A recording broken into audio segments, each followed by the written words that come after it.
All right.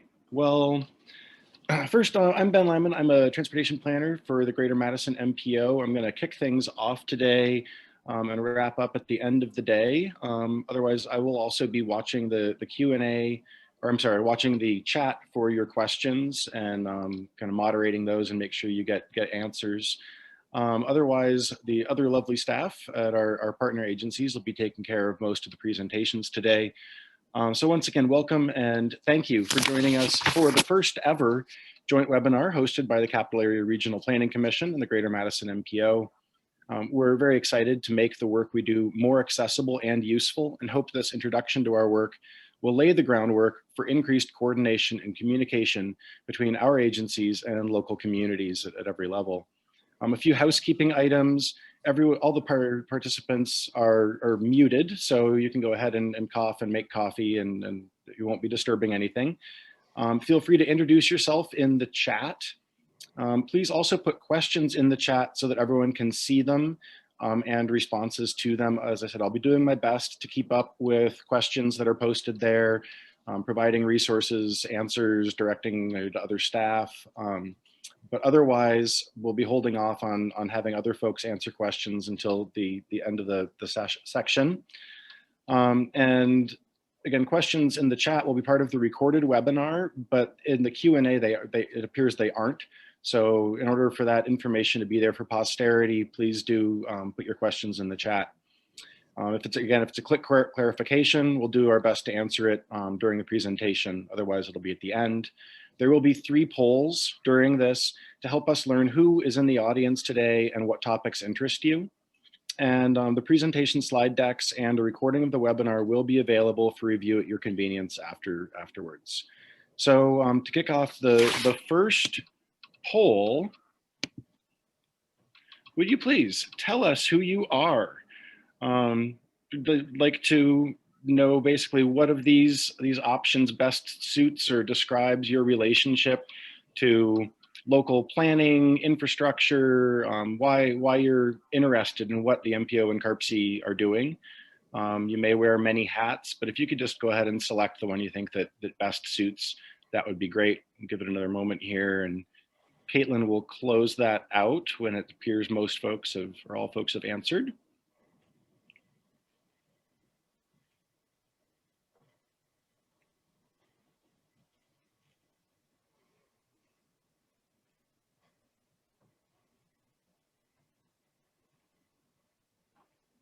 How are we looking, Caitlin?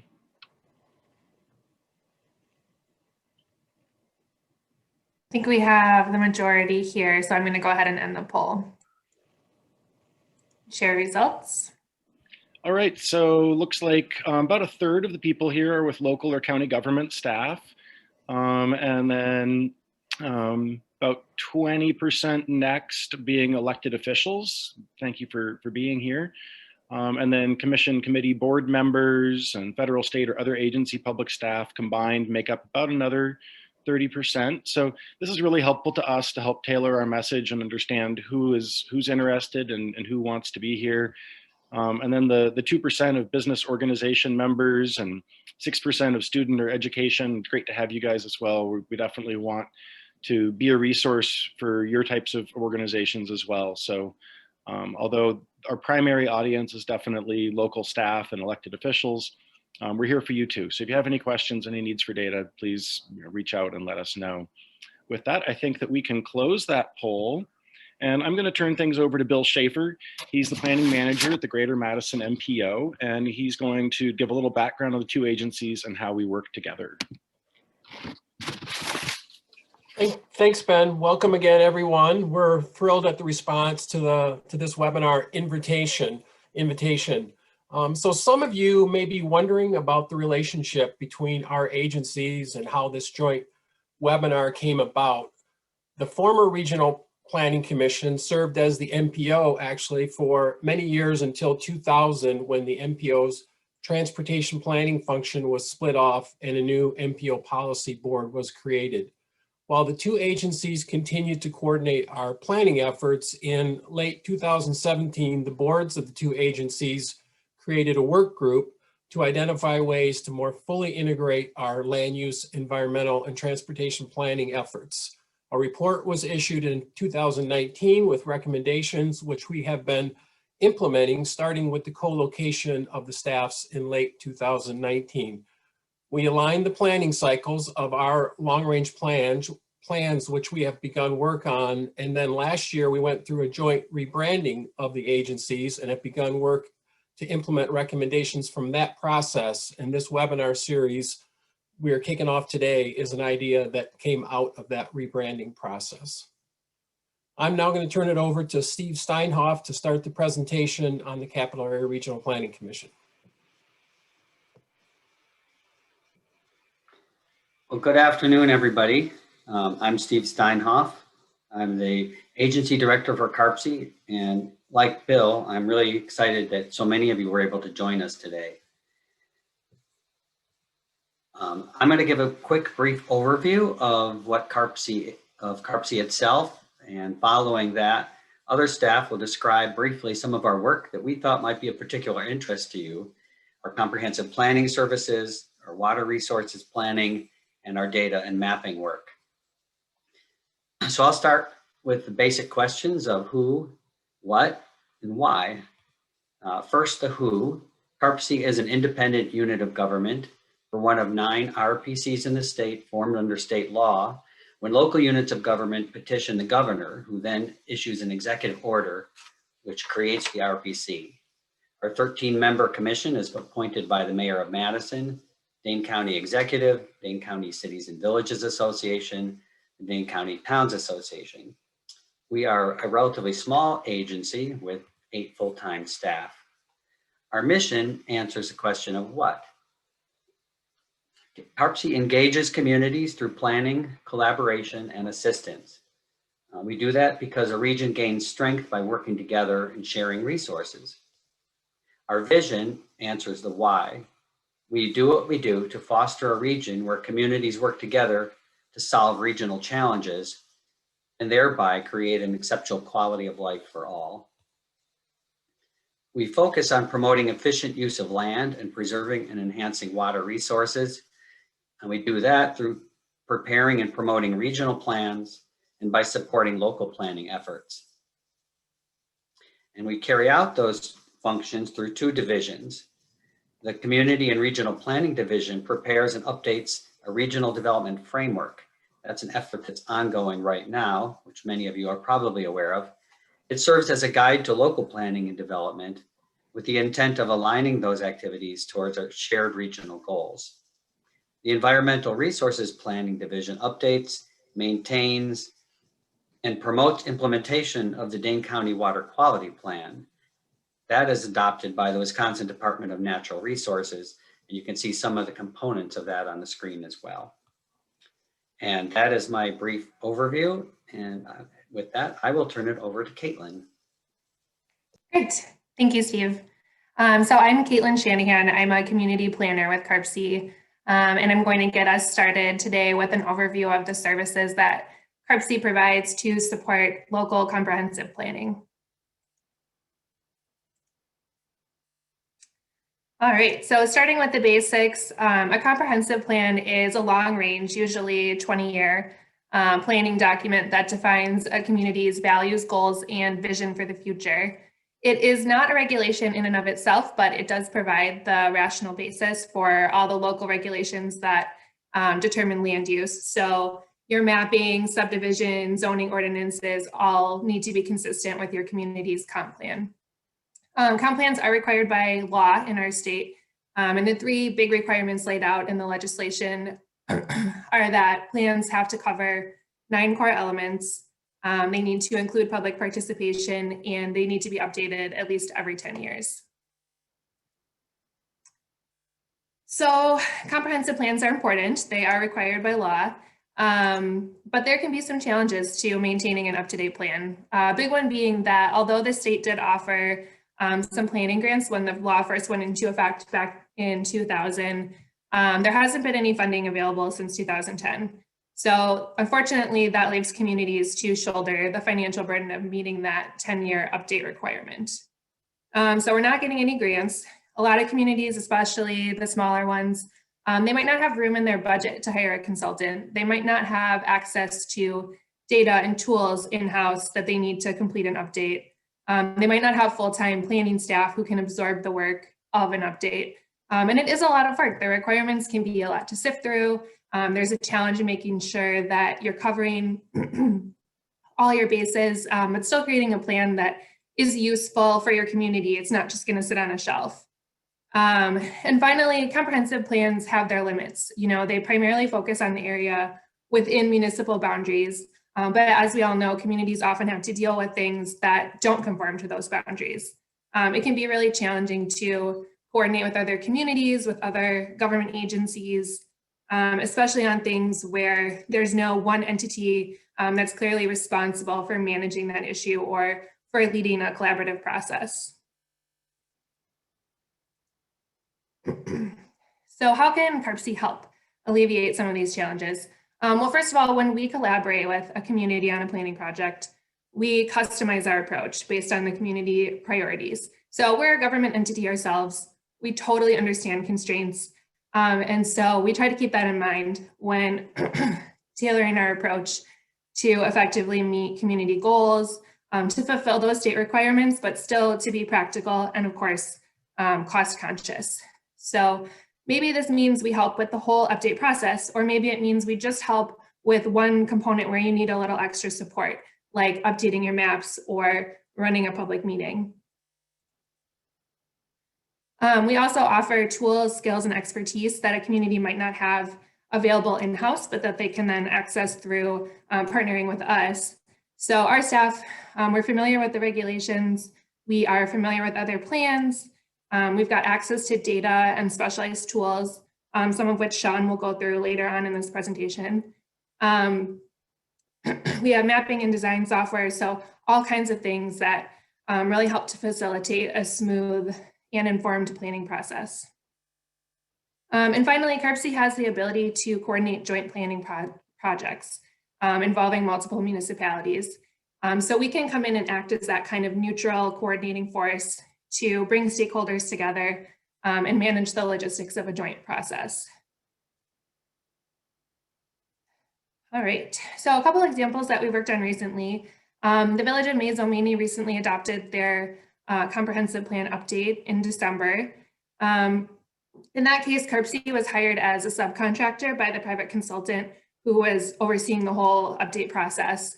And we helped with data mapping and design work for that plan. Maizo's goal was to communicate some of the key issues that came out of larger marketing and economic development initiatives that are going on in the area right now. So the result is that their final plan is very visual, it's very journalistic, and it really serves as a marketing piece for their community. Then another plan that we are finishing up right now, they actually have their public hearing this evening, is the Village of Rockdale. In this case, CARPC contracted directly with the village through a hardship waiver of fees. And the main goal here was to comply with regulations. So taking an out-of-date plan for a small community and bringing it into compliance. The priorities here were simplicity, usefulness, really taking a practical approach given the community's size and its constraints. And as you can see, just by looking at the cover and the first couple pages of each plan, these are two very different plans created through very different approaches that really came out of the specific needs and priorities of each community. All right, so the last thing that I will talk about is future urban development area planning, or FUDA planning, which is an example of a joint planning process that can support comprehensive plan development.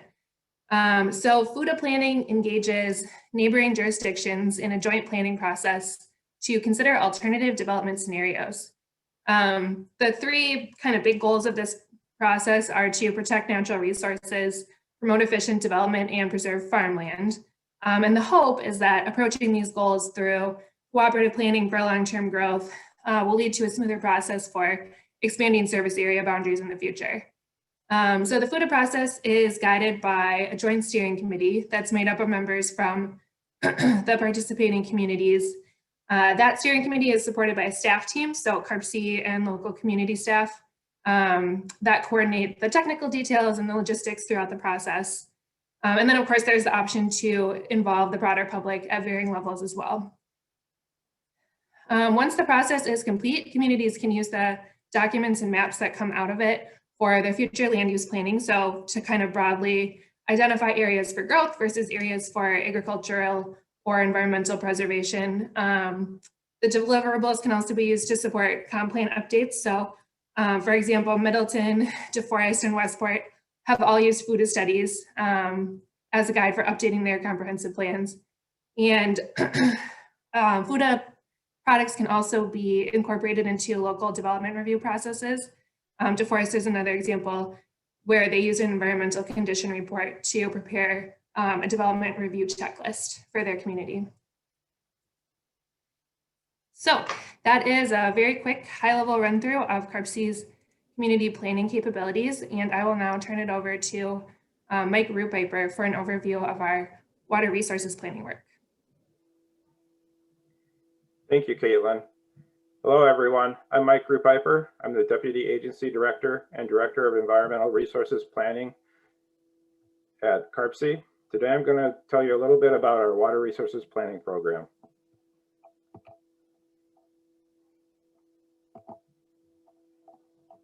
Next slide, please.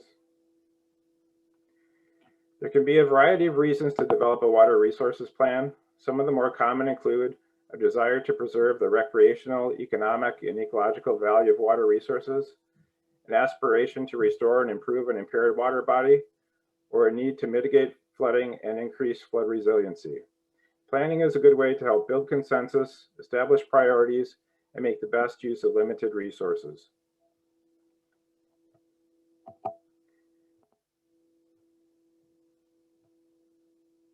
A common challenge encountered in water resource planning is that water bodies, stormwater runoff, and pollutants often cross municipal boundaries.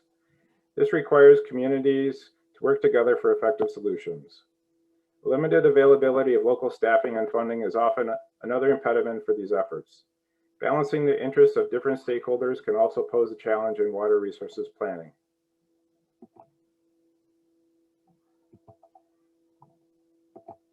Next slide, please. CARPC is helping local communities, watershed groups, and other organizations address the challenges of water resources planning in a number of ways. One is by being a convener.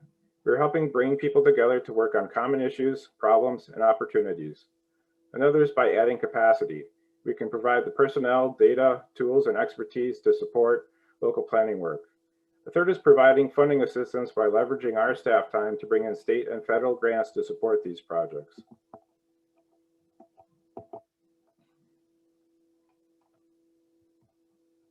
Previous slide, please.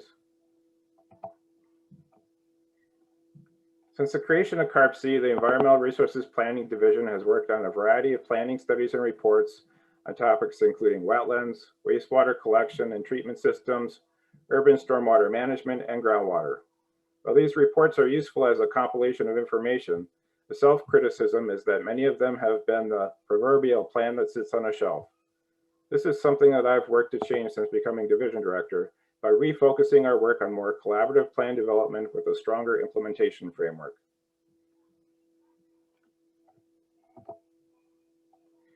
That change is reflected in our current planning projects. One example is a chloride management plan for the Starkweather Creek watershed. Starkweather Creek is one of the 4 water bodies in the region on the impaired waters list for chloride pollution. This project is a collaborative, watershed-based effort that includes the City of Madison, Friends of Starkweather Creek, DNR, Wisconsin Saltwise, private salt applicators, and other stakeholders.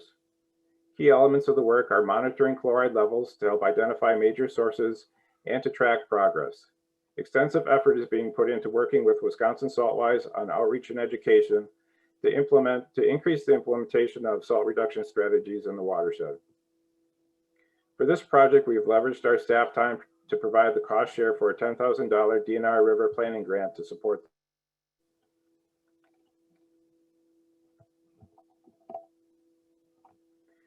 Another one of our current projects is the development of a green infrastructure plan for the Black Earth Creek watershed. In 2018, flooding caused extensive damage to homes, businesses, and infrastructure in this watershed. This work is another collaborative planning effort with the communities in the watershed, the Black Earth Creek Watershed Association, DNR, Dane County, and many other stakeholders. This project is envisioned to be a capital improvement plan and strategy for the implementation of green infrastructure practices that will provide flood protection and water quality benefits, as well as recreational, economic, and ecological benefits in the watershed as a whole. Our primary effort to date has been to convene stakeholders and secure the grant funding necessary for the work. We've been successful in obtaining $240,000 of modeling assistance from the Wisconsin Silver Jackets State Hazard Mitigation Team, and leveraged our staff time as a local cost share to bring in $150,000 of FEMA and Wisconsin Emergency Management Hazard Mitigation Grant funding for consulting services on the project. Now, Sean will tell you a little bit about some of our data and mapping resources.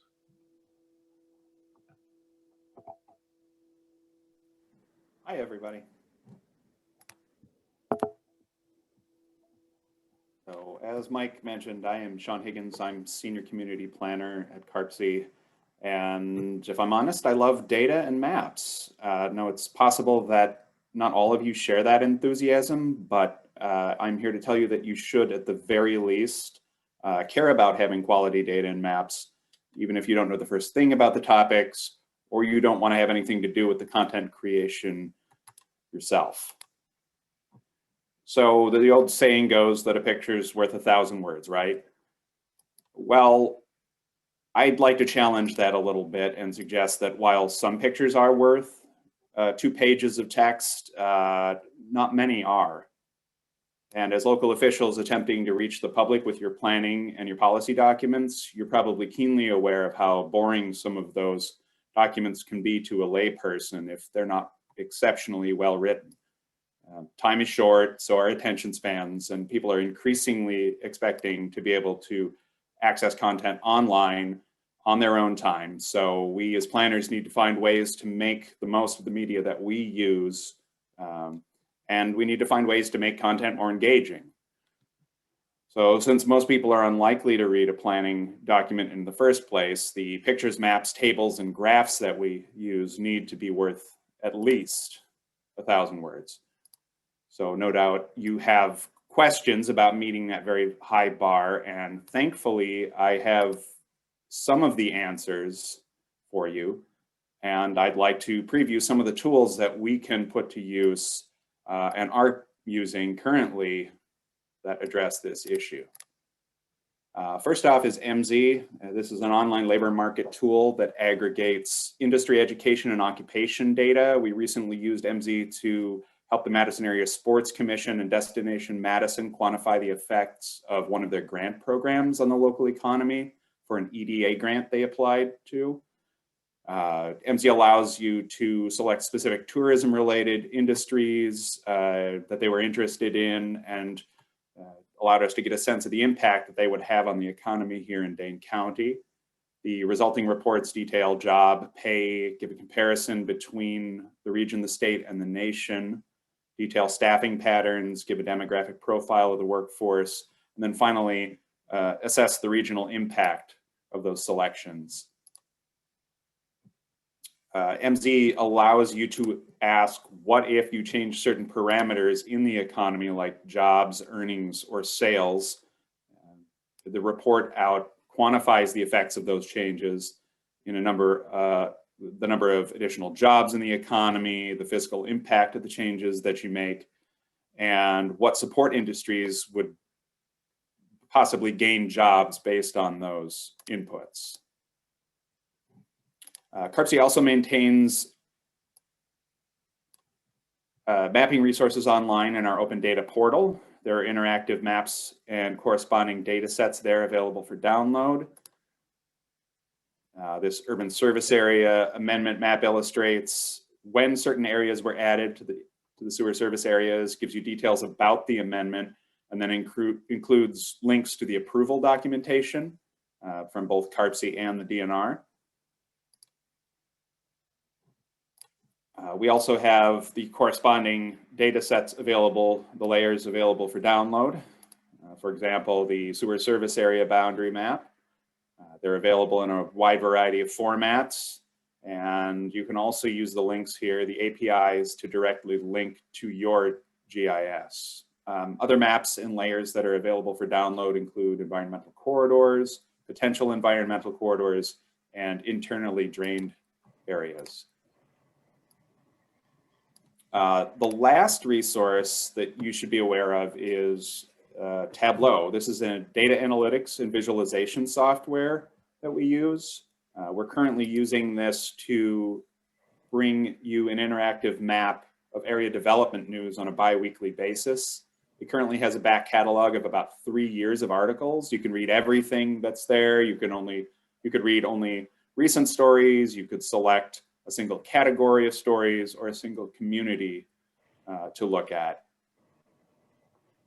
So check that out on a Tableau public site. I'll give a link to that at the end of the presentation, or look for the link in our monthly newsletter. Tableau specializes in creating attractive, interactive content. So this example here, our building permits dashboard, contains annual data for Dane County municipalities since 1980. You can select only permits during a certain time frame you're interested in, look at only certain types of structures, compare trends within specific communities, and so on.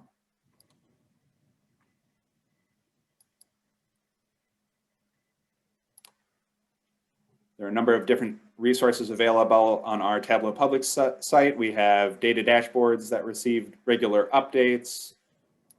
We have one-off articles that explore specific topic areas and feature guided navigation. We also sometimes feature infographics. Tableau, ArcGIS Online, and MZ are all very versatile tools. And since they're at our disposal, they're also at your disposal. So if you have data that you want visualized in a specialized way, or if you need maps and data in general, please reach out to us or visit our Tableau public site or our open data portal. I think we're now going to conduct another short survey. So what else would you like to hear about in future webinars?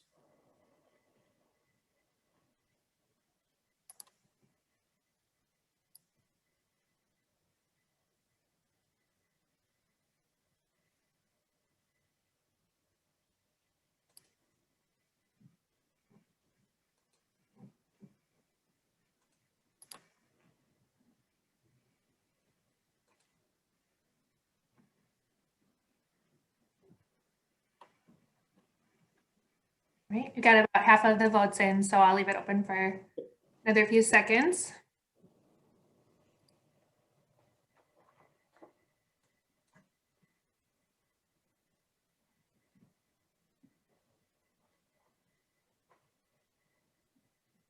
All right, we seem to be tapering off, so I'll go ahead and end the poll.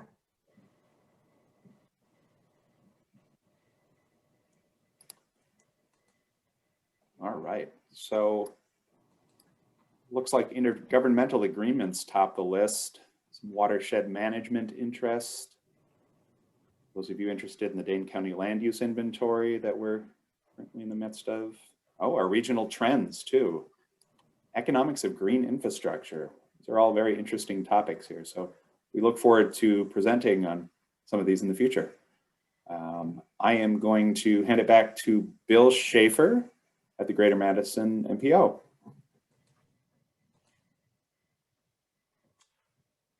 Okay, thanks, Sean. Bill Schaefer again. So I'm going to kick off the presentation on the MPO. You can see the topics there that we are going to cover. I'm going to start by providing a brief introduction on the MPO funding opportunities, and then overview of planning assistance that we can offer.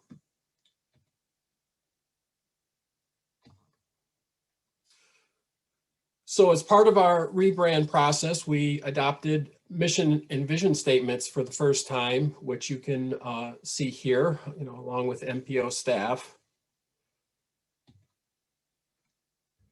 The MPO is responsible for leading the collaborative planning and funding of the regional transportation system. This map shows the official MPO planning boundary, which includes about 90% of the county's population. However, we do some planning in the rest of the county and obviously must account for travel to and from outside this area. This graphic shows the representation on our MPO policy board.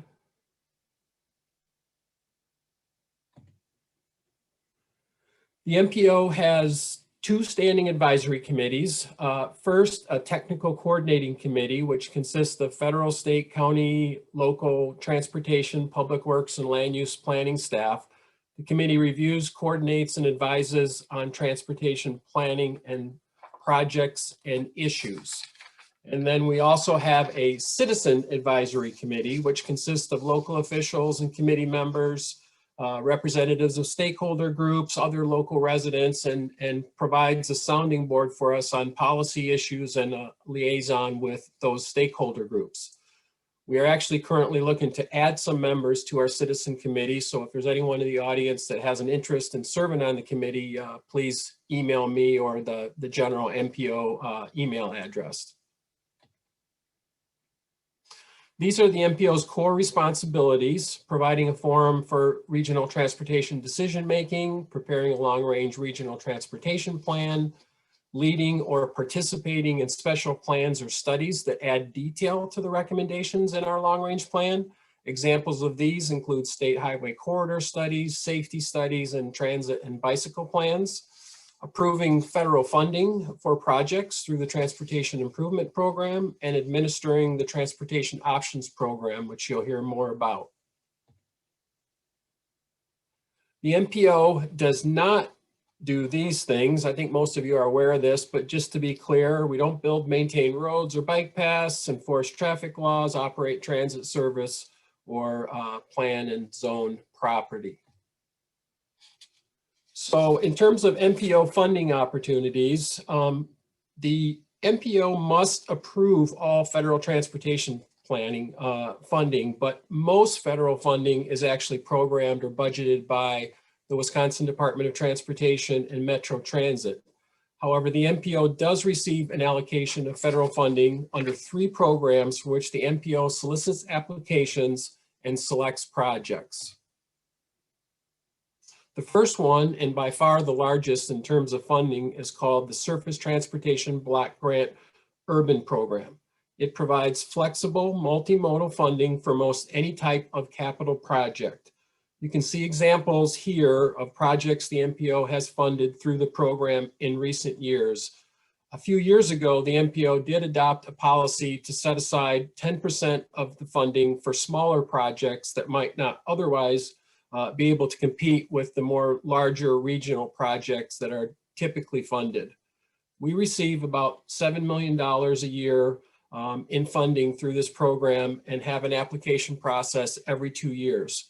We are currently in the process of making some revisions to our project evaluation criteria in advance of the next application cycle, which will occur this summer. The next program is the Transportation Alternatives Program, which funds independent bicycle and pedestrian projects. We receive about $600,000 annually, and again, have a application process every 2 years. And again, you see projects, examples of projects that we've recently funded.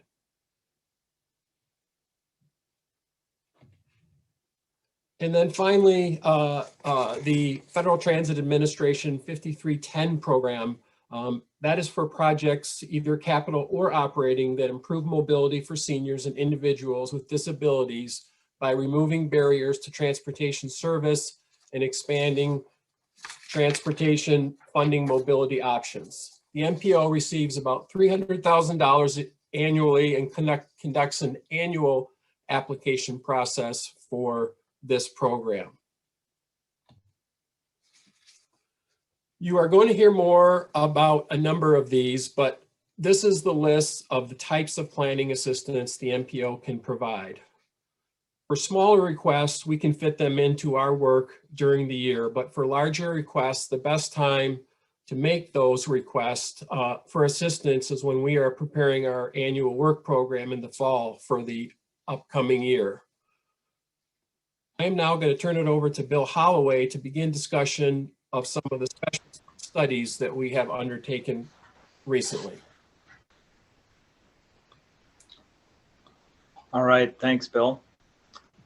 I'm going to talk a little bit about our work related to bike and pedestrian work, and then I'll pass it on to Colleen to discuss intersection safety. So research and analysis focused on improving bike and pedestrian comfort and safety is a big part of our work. Our work in this area has largely fallen into 3 categories: bike and pedestrian safety, level of traffic stress, and bike and pedestrian facility requirements. Slide. In the area of bike and pedestrian safety, our biggest effort has been the Dane County Bicycle and Pedestrian Crash Study. We looked at police reports for every crash involving bikes or pedestrians that occurred in the county between 2011 and 2015, classifying each according to 2 separate crash type classification schemes, as well as location and other factors.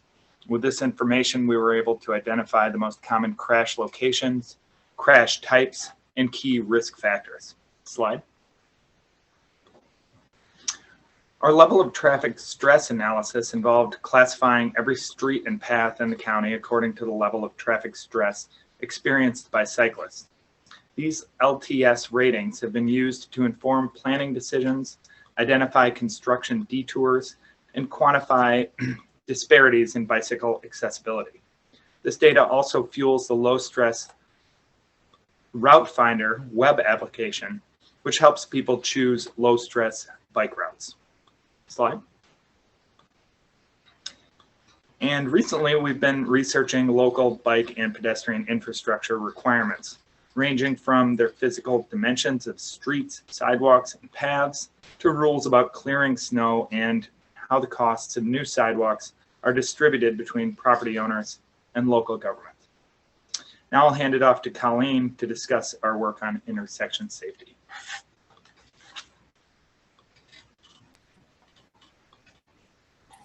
Nationally, 50% of crashes in urban areas occur at intersections.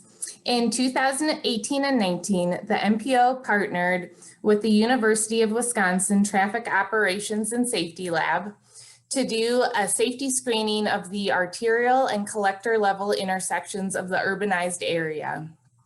The safety screening included metrics to identify intersections experiencing the greatest total number of crashes, crash rates, and those experiencing the most severe crashes, as well as developing a statistical model to rank intersections with the greatest potential for safety improvements.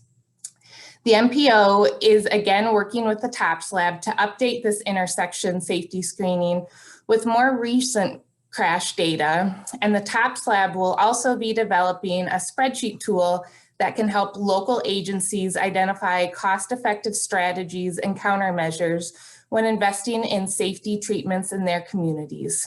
We anticipate that this work will be completed later this summer and look forward to sharing the results and optimization tool with local agencies at that time.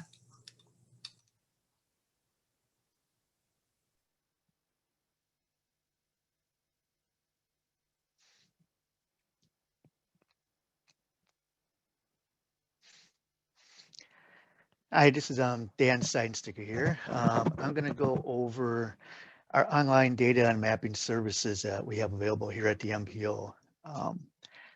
The best place to start would be going to our website at greatermadisonmpo.org and clicking on the Maps and GIS Data tab. From there, you'll be taken to another page with several other links, and I'm going to look at just a few of those pages: online mapping, GIS data, and a map list. On the online mapping page, you'll see several links to interactive maps and applications. This is just a select few of them. I'm going to quick jump through them. One of them is our Dane County bicycle map that shows all the on-street and off-street bicycle facilities throughout Dane County. We also have our low stress bike route finder, as Bill had previously mentioned, for helping bicyclists find the least stressful route from point A to point B based on their comfort level for bicycling. We also have our transportation improvement program up in an application where you can look at planned roadway and bike projects over the next 5 years. If you're interested in a functional classification of system of roadways, we also have an application of that. You can also look at Metro Transit ridership by intersection in an application we have up. And recently we just completed a pedestrian facilities database, and we have that in applications that maps out sidewalks, crosswalks, curb cuts, and pedestrian signals and other pedestrian facilities. Another page we have up on our website is our GIS data sources page. This has several different options for downloading data that you can use in your own GIS systems. The best place to start usually is the City of Madison Open Data Portal, where we host much of our data. There you can download for free any of the data that we use in our interactive maps that I just previously showed you, and some other ones too. If you're interested in looking for just the MPO data, because it also hosts also City Madison data, but if you're looking for just MPO data, just type MPO in the search bar and you'll be able to filter our data out easily there and to take a look at it there. We also have a data dictionary on our website. This is just a Word document, but it doesn't, all this data is not on our portal though. This lists almost all the data we use in our office here.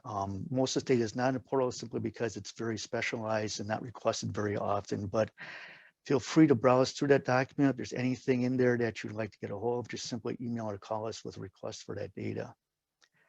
Another option to get a hold of our data is the ArcGIS Online. If you're an ArcGIS Online user, you can easily pull in any of our data map services into your maps applications that you're working on yourself. And also I want to point out that we do have, still go old school in some respects, we do have a published maps library. These are all in PDF format. These are our most frequently requested maps. They are static because they are PDFs, but they do get updated on an as needed basis, and there are quite a few on there in the library to browse through at your convenience. So that's a very quick overview of our maps and data. You'll definitely want to go to our website, click on that Maps and GIS Data tab and browse around there, because this is just a very quick snapshot of what's all available out there. And I'm going to pass it over to David Canning, who's going to talk about traffic data now. Thanks.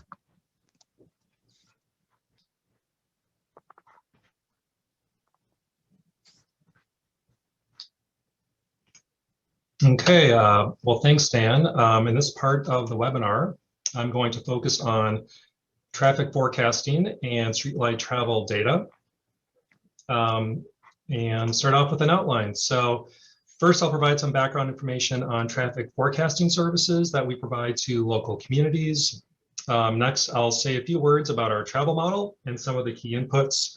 And lastly, I'll show an example of a mainline traffic forecast that we provided for a local community in Dane County. I'll then talk about our subscription to streetlight data, the different types of analyses that we can run using streetlight, along with the types of data sets that we can provide to local communities.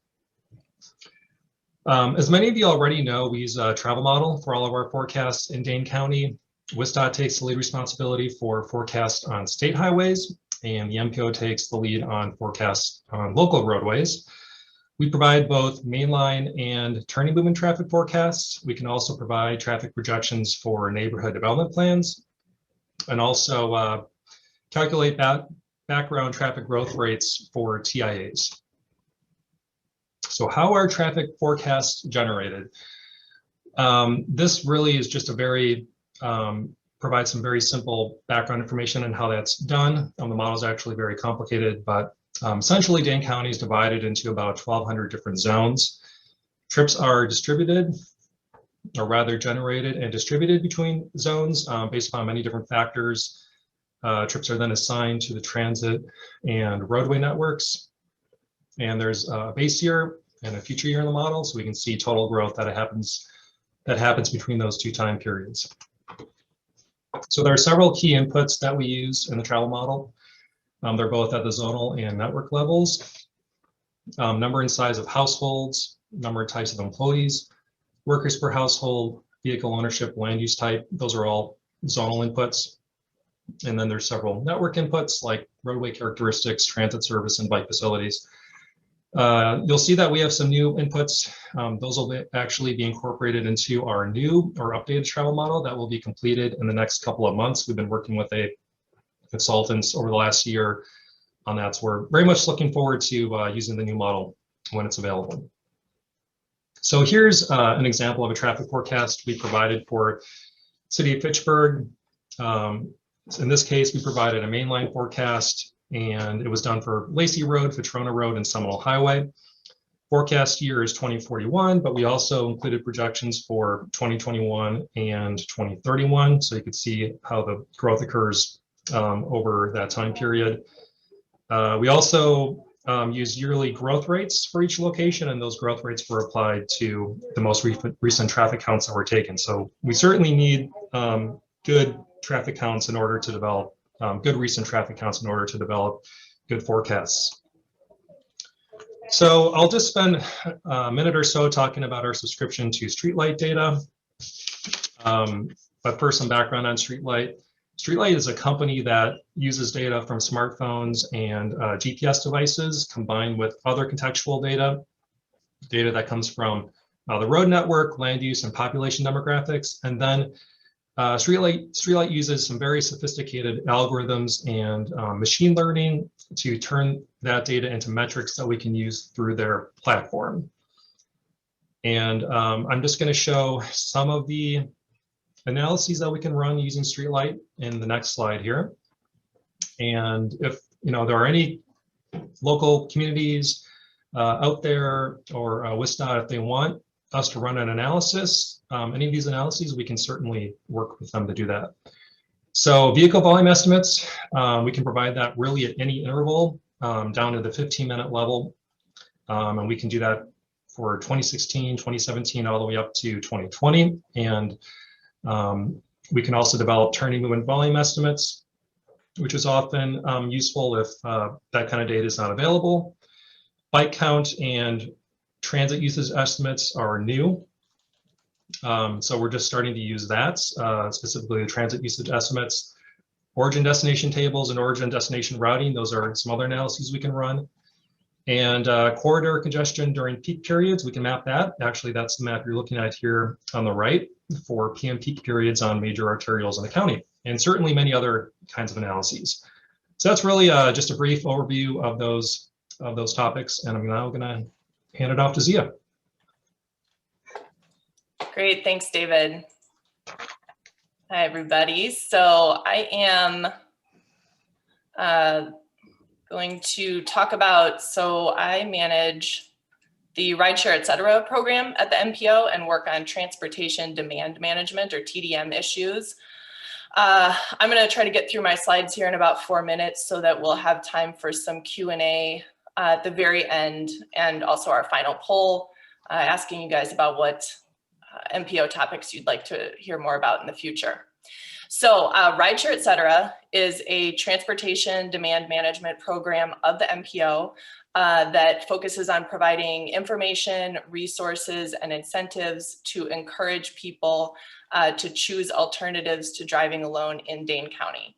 And the TDM toolbox has many different tools in it, as you can see on the right-hand side of the screen.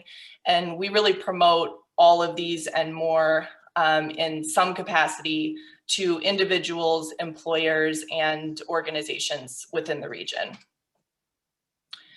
And why does the MPO work on TDM? So we know that TDM is important to our region because we're growing very rapidly and we're still quite car dependent.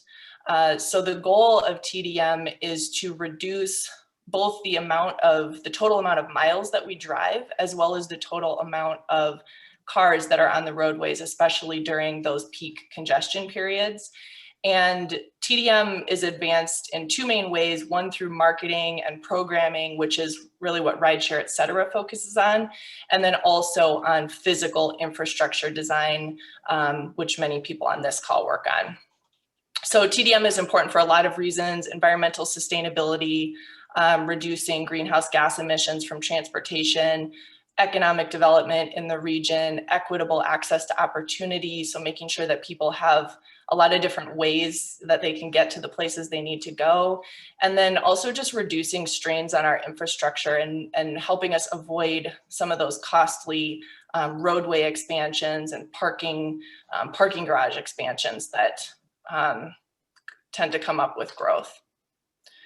So the primary program activities, we operate on 3 main levels with our TDM program. First, we provide resources and support for individuals who are looking for transportation options.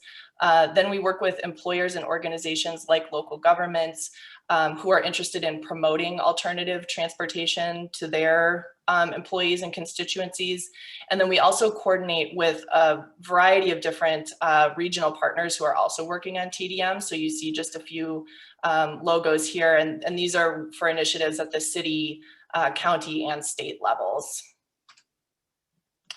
And in terms of individual assistance, there are 2 main avenues that we do this through. First is Rideshare Etc. Online. That's a matching platform that helps people connect with private car pools, state van pools, park and ride lots, metro routes, other bicycle commuters. And you can see there the number of people who are registered and for biking and other avenues. Then the GRH program, that is funded by Dane County and administered by the MPO. It's available to anyone who works in Dane County. The purpose is to really reduce a major barrier to people who are choosing not to drive alone to work, so that they have peace of mind that if they don't drive alone to work, that they have a way to get home in case of emergency. This is a really good free tool that anyone can promote in your efforts to encourage alternative transportation if you're an employer or an organization. And then for organizational assistance, we can assist employers, property managers, agencies with planning and implementing commute solutions programs and reviewing TDM plans. We can provide assistance with marketing materials. We can do in-person outreach when that becomes available again, brown bags, employee fairs, things like that. And we can provide connections to other partners like Madison Metro and B-Cycle to help with the development of incentive programs. So there's a lot going on. We have a lot coming up in 2021. A number of you on this webinar probably participated in the MPO rebranding that happened last year. That included a rebranding of Rideshare Etc. That's going to be rolled out this year as round trip. So you're getting a sneak peek of that here. And we're also going to be doing some improvements to automating guaranteed ride home voucher delivery. We have a regional bike challenge coming up in May. If you're interested in participating in that or being a champion at your organization, you can reach out to me. We'll also be doing a second regional remote work survey. We did our last one this past June. We'll do another one this summer and continue our work on telework as part of the TDM toolbox. And then continuing to support efforts with the City of Madison to develop a TDM program for new development. So with that, now you guys have seen now a smattering of topics from the MPO, and this will be our final poll before we head into the Q&A. So what topics would you be interested in hearing from the MPO in more depth at future webinars?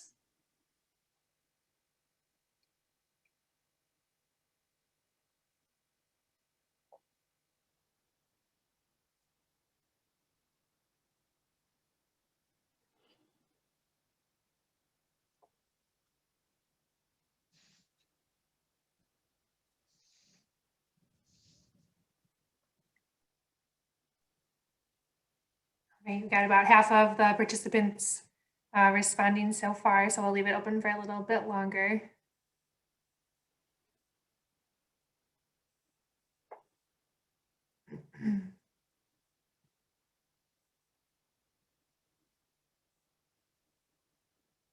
All right, I think we're slowing down. I'll go ahead and close it and share the results.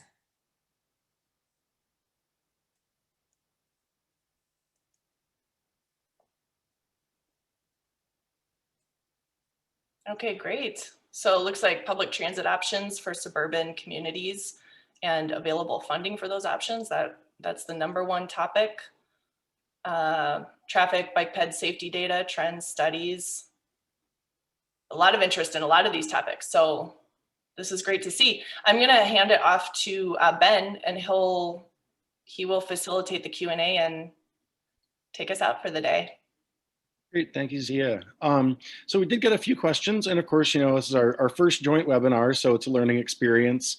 And of course, the panelists get to see the questions, but and everybody gets to see our responses, but not the original questions. So I'm going to fill in the blanks and just let folks know what some of these questions were that the responses are posted in the chat on. So one of the first questions was, can we search for layers on ArcGIS online to add to maps? And if so, what would we search for? And of course, being two different agencies, we have two different answers. Sean replied that with a link to CARPC's ArcGIS online and gave some instructions there. If you need any more information, then please do look at the chat. But basically search for CARPC, CARPC in ArcMaps ArcGIS online under the Add Data tool. And Dan replied that you can search for keywords such as Madison MPO or Greater Madison MPO, and you'll get our data that way. Another question was in regard to how often employment census data is updated to our traffic and transportation planning work, and how does the MPO go about gathering that data? And Bill's response on that was that it's updated periodically for the current year with forecast data updated every 5 years as part of our long range plan update. We do update forecast data in many instances as part of project traffic forecasts, so just sort of on a case-by-case basis in that area. In terms of a little bit more detail, hopefully I get this right.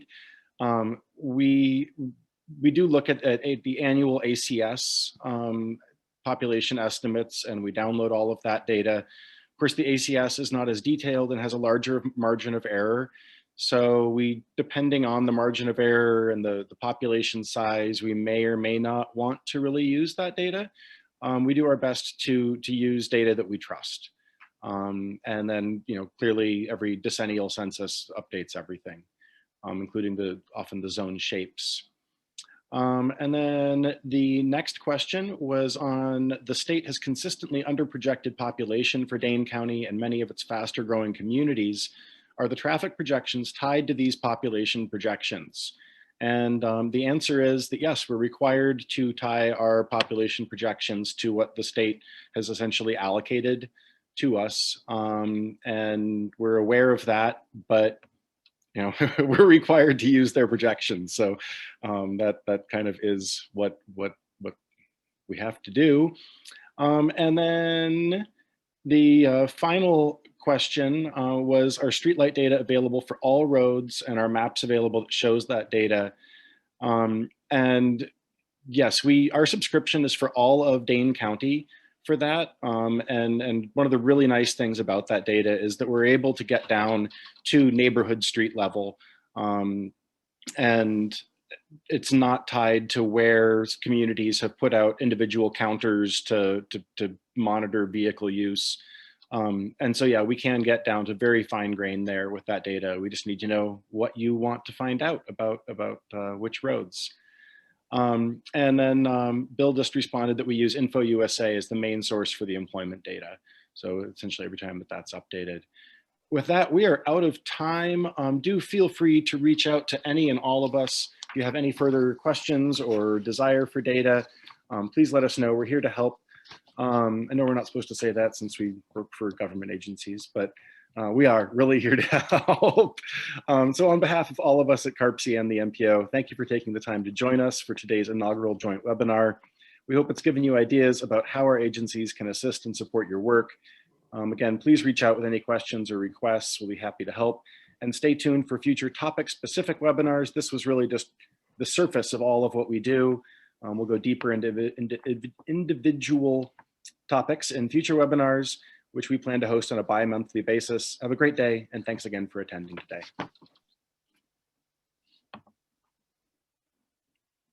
And the final question, yes, you will be able to get a copy of the presentation. We'll have the recording of this and all of the presentations available on, I believe, both of our websites in the very near future.